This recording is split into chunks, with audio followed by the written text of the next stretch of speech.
Hello everyone! Today we're gonna review the Gamesir X2, and maybe we'll discover why it is so popular. This gamepad was sent to me by Banggood, a partner of the channel. You can find the links in the description. Again, I'll have to apologize for the box. It seems that the mailman played a soccer match with it.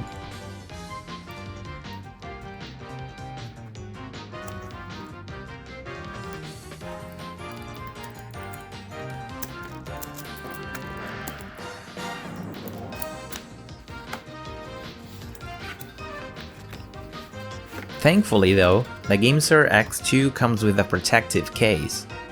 I won't peel the plastic on the lettering, as from my past experiences this lettering is easily scraped off. In the carrying case, you get a set of protective caps for the analog sticks, a box of accessories, and the gamepad itself.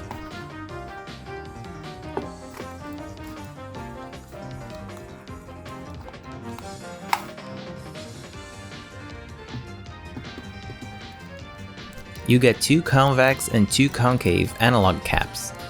You can use a pair or mix them if you want.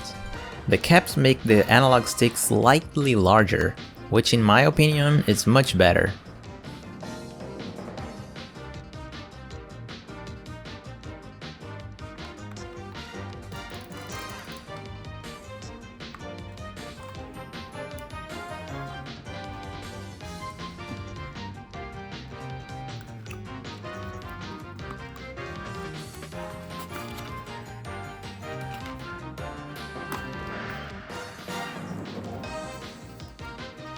Here you have a letter from Gamesir.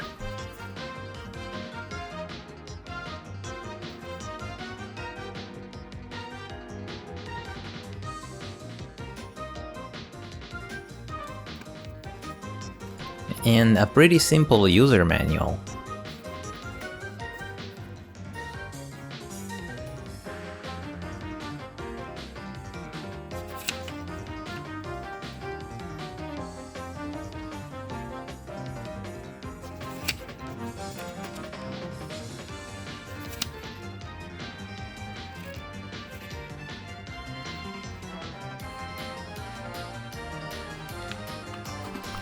Oh, and you also get a sticker.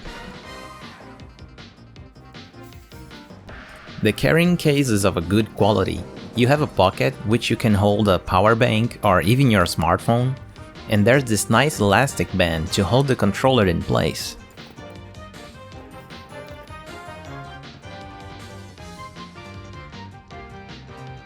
And finally, here's the gamepad.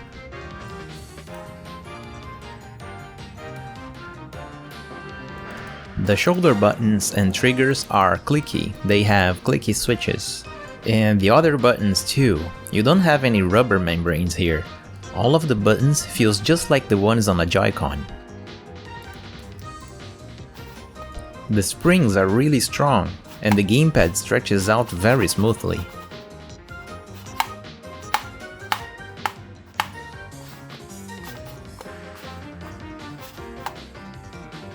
The analog sticks can be clicked in, some controllers can't do that, and the Type-C connector is really flexible.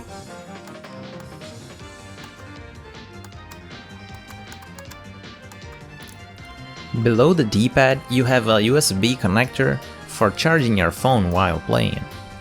Ergonomically, the Gamesir X2 feels really good, especially in the triggers. They have this curve here that wraps around your finger really nicely. It has a rubberized grip too. On the other hand though, the position of the D-pad is a little bit too tight. As you can see, it sits on a place that is very uncomfortable to reach. If you're playing a 2D game, you'll have to change your grip. And here is why is it so annoying. If you change your grip, your fingers will slip on the bottom. You don't have anything to hold the controller in place. In comparison with this other controller, the Saitake, this one too have the D-pad in a bad place. But if you change your grip, these bumps below it makes it better to hold. This is not a problem with the Switch either. As it is much larger, it accommodates your fingers. Another thing that might be annoying for some people. is that depending on the case of your smartphone, you won't be able to use it with the Gamesir X2. Here the Galaxy S8 fits well with the protective rubber casing, and the controller holds it pretty well.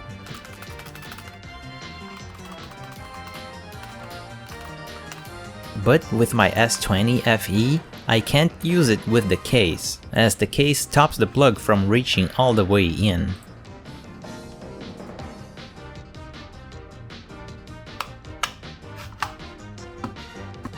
Once connected, the controller has two modes.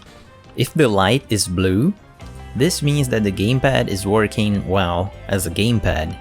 But by pressing the G and home buttons for a few seconds, it will turn the light from blue to green. On this mode, the buttons will correspond to touches on the screen.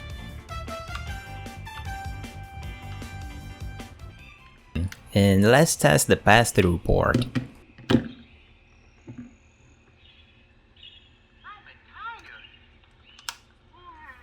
When plugged in, it will reset your gamepad, so you might need to grant permission again. But you can use it to charge while playing with no problems.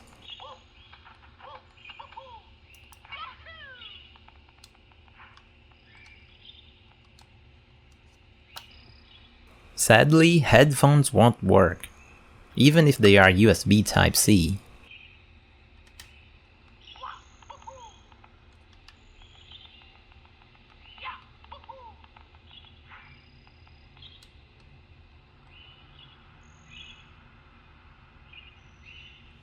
Next, I launched the Gamepad Tester app to check all of the buttons.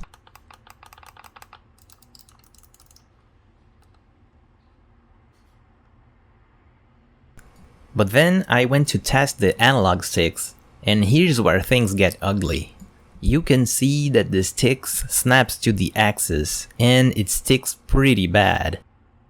I've shown other controllers with dead zones in this channel, but none of them were this bad. The dead zone in the axis are so bad that you can't even aim properly. Look at the size of this dead zone. It makes a good chunk of the analog sticks completely invisible. And it's on all four main directions. This makes this gamepad terrible for many games, from MOBAs to shooters. Anything that requires precision is not playable. And just for comparison, let's make this test. I'll try to draw a heart with the analog stick here. Does this look like a heart to you? And here's what a good analog stick looks like.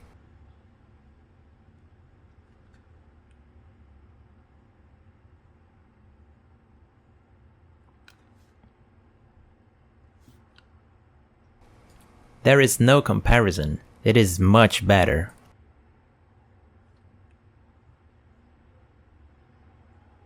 I moved on and proceed to do a lag test.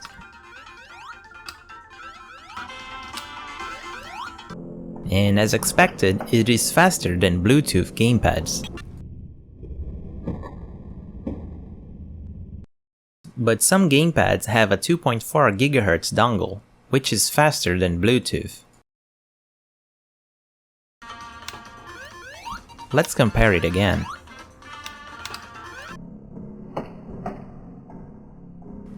Yep, your eyes didn't fool you.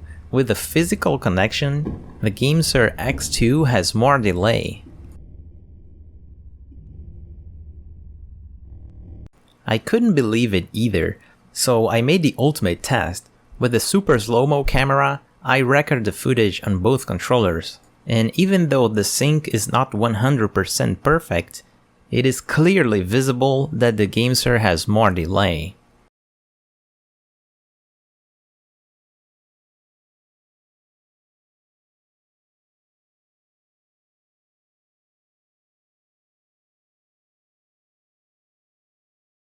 Moving on, I went to test the Gamesir app, and the location permission popped up immediately.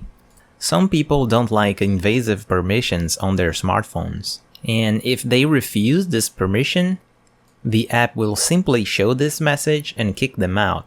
But anyway, I allowed the permission, and now it asks for memory, which is fine as the controller saves your configurations. It is understandable. On the app, you can launch a list of games and update your gamepad. And as you can see, the gamepad is already on the latest version.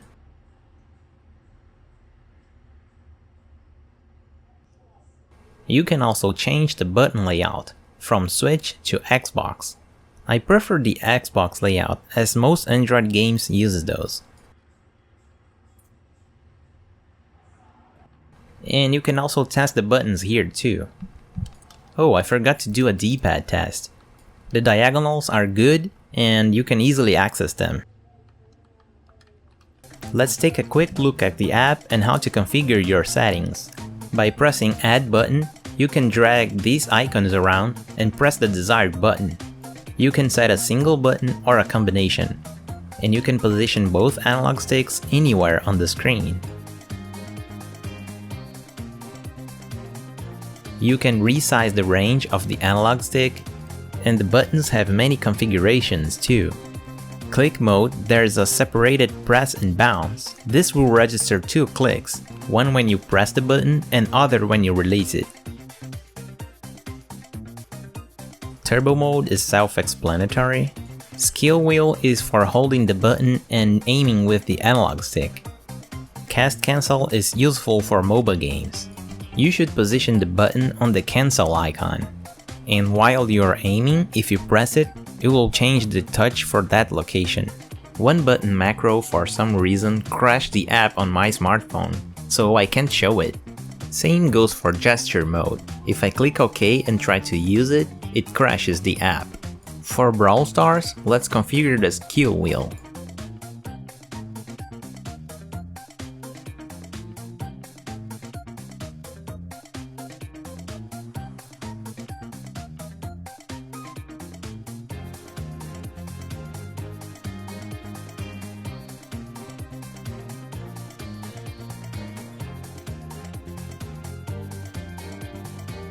The analog stick can also be configured to the sliding mode, which is useful for camera controls.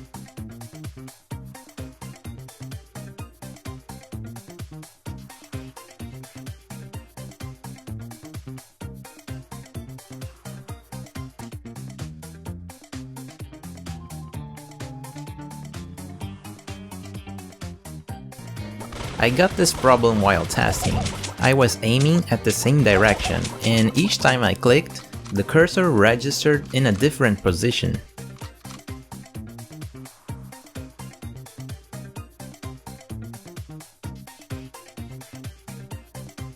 And you can fix that by changing this configuration. By disabling the smart click, all of the buttons will register in the same place. This is probably a feature to avoid getting bans in games from using a gamepad. Now the cursor behaves perfectly well. You still can't get rid of the dead zones though. Oh, and by the way, you can save your configurations offline or upload them to the cloud. Let's not forget to talk about emulation.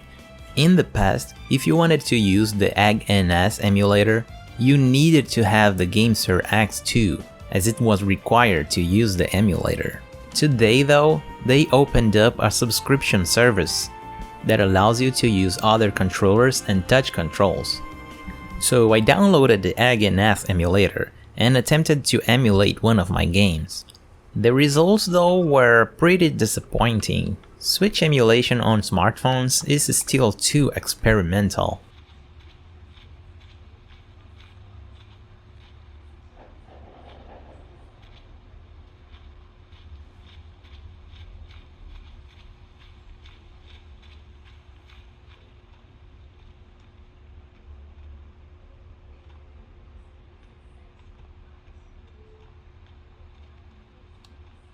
I noticed that the app was outdated, so I updated the app and tried to run it, but it simply didn't work. Strangely enough, reports on the internet says that the new version is not working with the Gamesir X2 anymore.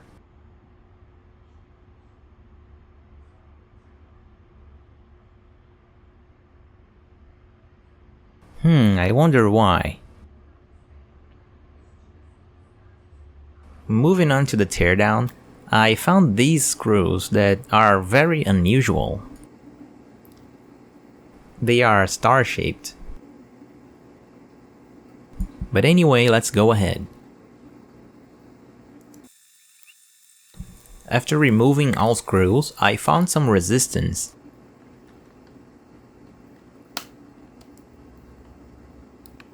And there are more screws under the rubber.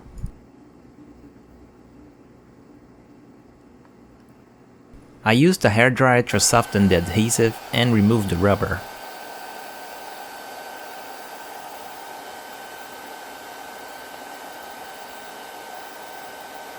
You have to remove 2 screws close to the blue side. There are 2 on the bottom and 2 on the top. After removing them, you can get inside. But be careful to not rip this flat cable here, and you can already see the board.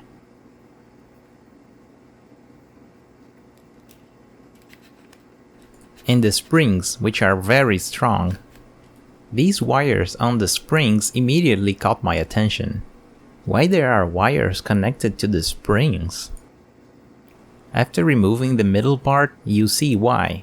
The connection between the 2 halves on the controller are made entirely by these 4 springs, or should I say wires. As long as they don't break, your controller will work well. And they're responsible for data and power transfer between the parts. Pretty impressive. The trigger buttons connect to the motherboard by these 2 pogo pins here.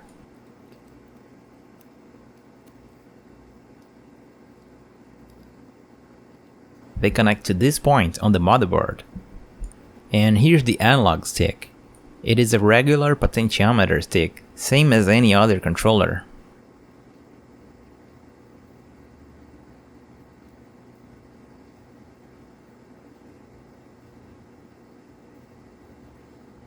Here are the contacts for the buttons. They are the same as the Joy-Cons. The motherboard has golden contacts, which is also very good.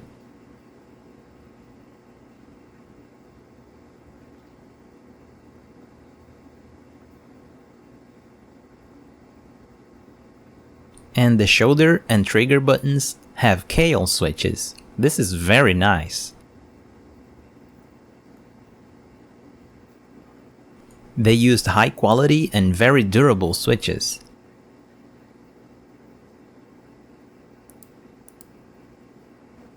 Here's the buttons. The A button fits only on one location, so you can't change the position of the letters to make an Xbox layout.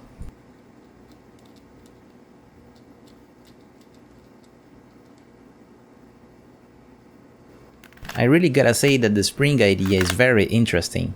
The Saitake gamepad has a different approach. It has a flat cable inside that goes all the way to the other section. And by stretching the controller many times, this flat cable can break and will break, as mine did. This is not so easy to happen on the Gamesir, as the springs are more durable than the flat cable. And replacing the spring can be more difficult than replacing the flat cable. But if only one spring breaks, you can replace it by a wire, and the other springs will keep the controller stretchy. And finally, here's the mechanism of the flexible USB connector. And that's it. The Gamesir X2 has potential, but it leaves a lot to be desired, especially with the analog sticks and overall ergonomy. It has a great build quality and accessories, but as much as I want to sell this product, I must keep my review unbiased. And at the current state, I can't recommend it due to these glaring issues. I'd like to thank Banggood for sending me this unit for review and remind you that they have no relation to the problems shown here. They are all Gamesir's fault. I've seen that the X3 improved on the shape of the controller, making it more rounded, but the gap on the underside is still present. I don't have the X3 yet, but it's just so sad to see that the analogs problem are still present in this one, as you can see this footage from the channel Oasis Digital. This problem can easily be fixed with the firmware update, so I contacted Gamesir about this issue, and they say that they will try to fix and improve this. And I'd like to tell them that if they do fix this, I will make an entirely new review and delete this one. And I'm just impressed that there are a lot of review channels that didn't show any of those problems. This is the kind of thing that keeps me motivated to keep working on this channel. It is so frustrating to buy a product and find issues that were not shown anywhere, that I'll keep doing detailed analysis and bringing you quality reviews whenever I can. If you liked this video, leave a comment or a like and show it to someone. Thanks for watching, and I'll see you next time.